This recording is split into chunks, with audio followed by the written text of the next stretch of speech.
Let's be honest, one of the best things about the way snooker's played and the rules of the game is it's obvious to see if someone's actually abiding by them. I mean, you don't need any special technology to tell if that black's in the pocket or not, you can just go and look.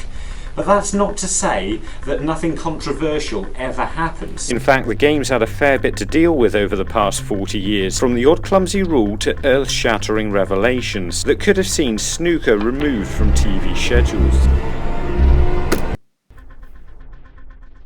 Welcome back, and if it's your first time watching one of our videos, then it's fantastic to have you here. In a lot of ways, professional snooker is fortunate enough to be followed around by a large media circus, and this has only helped elevate the game's popularity. However, when the press has nothing else to talk about, you can guarantee they'll blow any little incident out of all proportion.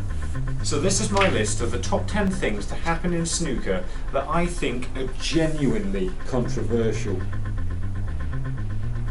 Let's begin then with number 10, and somebody who's bound to be mentioned a few times on this list, John Higgins. But this time the incident involves his opponent, Jan Sejun, in the 2019 German Masters. Jan was just one frame away from completing an upset against his vastly more experienced opponent, and after a tense and thrilling decider he got the chance to win the frame on the final black where this controversial incident happened. Did you miss it? Well, so did the players, the referees and the commentators, because when the cue ball came back down the table, it struck the rest. Even though the black had been potted, this is still a foul, and it meant the game shouldn't have ended in this way. So were the officials right to leave the result of this match be? Well, I believe so, because although the frame wasn't over, when John Higgins shook hands, I'm convinced he conceded the match, and that happened before any foul took place. And that's why I think it's the least controversial on this list, but let me know what you think, just like Jody from Memphis, Tennessee has done. And number 9 isn't something everybody missed, it's something that people can't stop hearing. Sometimes the audience are to blame, but this is something slightly new. I think the problem with the commentary is those earpieces are leaking in terms of sound, and if there are several of them switched on, then the players can hear what we're saying. That was Clive Everton explaining why he thought Steve Davis had overheard his commentary just before he'd made this excellent 145 break. Luckily it didn't put him off, but it was this that became more off-putting for players.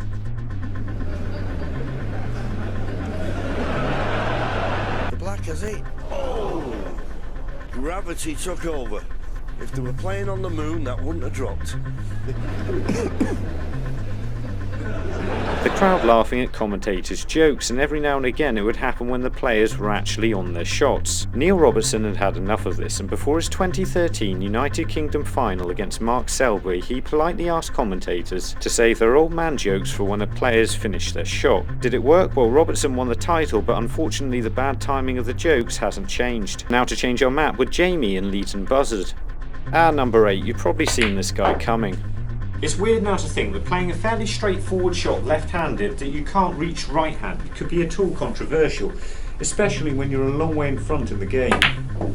But it was these 4 shots against Canadian player Alain Robidoux and the press conference afterwards, where Ronnie O'Sullivan said he was a better player with his left hand than Robidoux was with his right, that got him accused of showboating. And this is, what do we say, taking the mick? Got to do it in the exhibition, not in a match, a professional match. Looking at it today, it's difficult to see what all the fuss was about in 1996, as players regularly play exhibition shots after the frame's been won. Even at the time this wasn't unheard of, but I think the big problem in this match was the bad-tempered way in which it was played. Neither player shook hands either before or after the match in what some describe as the most angry match in history. And I think because of that, from Robidoux's point of view, Ronnie would have done something wrong at some stage. And at the time, snooker players were fairly unanimous in saying the left-handed stuff was irrelevant, but you should always shake hands. And today it's his left-handed shots that go part of the way to showing Ronnie O'Sullivan as a true genius he actually is. So on that note, it's time for a Ronnie O'Sullivan not really that controversial bonus round, which include but not limited to sitting with a towel over his head, describing a venue as a hellhole, retiring from a match early, brushing shoulders with Ali Carter, refusing a 147 over prize money, then failing to do it again a second time, making obscene gestures to a wall, playing with an untucked shirt, giving lewd answers in a press conference, playing with no shoes, and speeding! Number 7. Every now and again though in snooker it can be very difficult to tell if you've hit the ball or not. And this was exactly the problem for Mark Selby in the 2017 World Final. He thought he'd hit the black, but Jan Verhaas, the referee, disagreed. The more controversial thing though was it seemed the officials of the game were having to decide whether or not they were allowed to use the video technology and how accurate that video would actually be, because this would give a huge advantage to Mark or his opponent, who else but John Higgins. Jan did change his mind before deciding he shouldn't be influenced by what people had seen on the TV. Fortunately, as Mark Selby won, this didn't affect the result of a world final. Number 6, I think the most frustrating frame of snooker I've ever played was when I was playing an opponent that was taking forever. I remember him taking over 5 minutes to decide which simple shot he was going to play, and then he followed it up by missing the simple shot. But many would argue this is nothing compared to what Ronnie O'Sullivan was put through in his 2005 World Quarter Final against Peter Ebdon. Peter was never known for being hasty, but in this match he took things to a whole new level, taking over 5 minutes here to make a break of 12. Ebdon came back from 8-2 down to eventually win 13-11, but after the match finished, his fellow professionals were less than happy with this. Ken Doherty described it as borderline ridiculous, and John Parrott said he'd never seen anybody play that slow before, and if he'd been playing in that match, he said he would have asked the referee to intervene.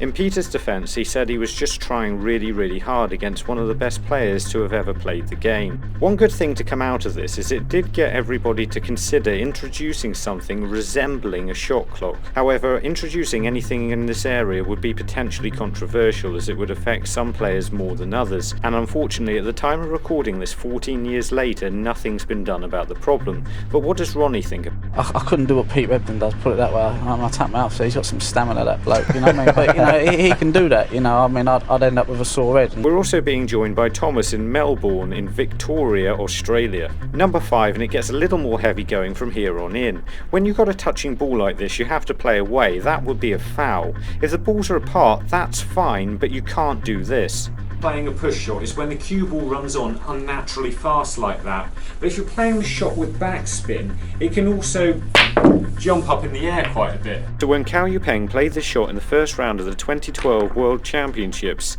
everybody thought it was a foul except the referee and Cao himself. The other things that can happen when you're striking the cue ball low is you can miscue, and that can make the ball jump a little bit. Watching this back in slow motion though, it does look a lot like the cue ball struck the tip of the cue a second time. His opponent Mark Allen definitely thought so, describing the shot later on in a press conference as a blatant push.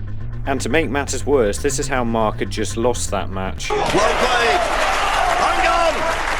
Where's the cue ball going? Where's the cue ball going?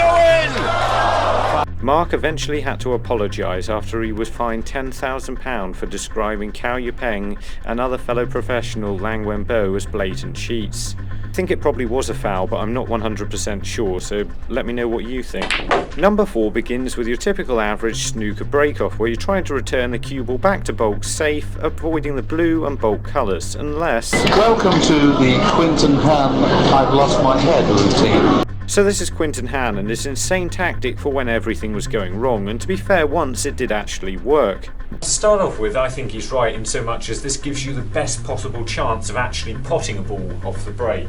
So how likely is it to work? Well, put it this way, I gave up after 4 goes after getting absolutely nowhere near a pot. But this has absolutely nothing to do with break-offs, because this is the closest we've ever got to having a punch-up live in the Crucible Theatre. In the 2004 World Championships, Andy Hicks defeated Quinton Han 10-4, and after being less than impressed with his attitude, told him as they shook hands, "That's you out of the top 16, only in less polite language." Outside the arena, Han told Hicks, "You're short and bald and always will be. I'll fight you in the street for 50 grand anytime you like." Hicks declined the offer, but Mark King, also bald, said he could do with the money and fought Han in a boxing match for now 10 grand, which he surprisingly lost. Shortly afterwards, Han was giving a lengthy ban from snooker for match fixing. But on the bright side, no more match fixing. On the 11th of September 2013, Stephen Lee became the highest profile player ever to receive a ban for actually match fixing. Lee was accused of fixing results in 8 matches over 4 tournaments in 2008 and 2009, and found guilty of fixing 7 of them, including this one against Stephen Hendry, where it was claimed he was paid to drop this very frame.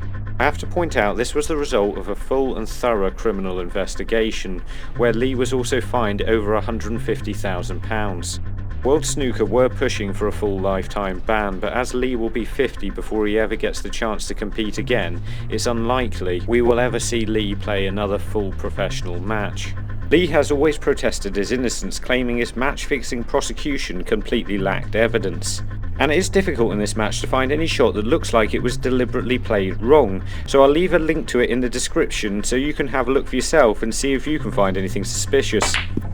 Number 2, after losing his first round match to Steve James in the 1990 World Championships, Alex Higgins, after consuming 27 Volkers during the match, punched an official before giving a drunken slurred press conference where he announced his retirement. Because of this, in an earlier incident, he was given a 12-month ban and stripped of all of his ranking points.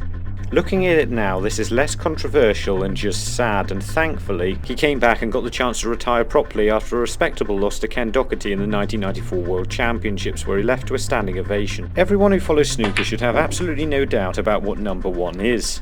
After travelling to Kiev to promote snooker events, John Higgins and manager Pat Mooney were met by 2 men from the former British newspaper The News of the World. But the 2 reporters were undercover and secretly filming the meeting, where they got Higgins to agree to drop matches in upcoming events. However, the specific matches were never agreed upon.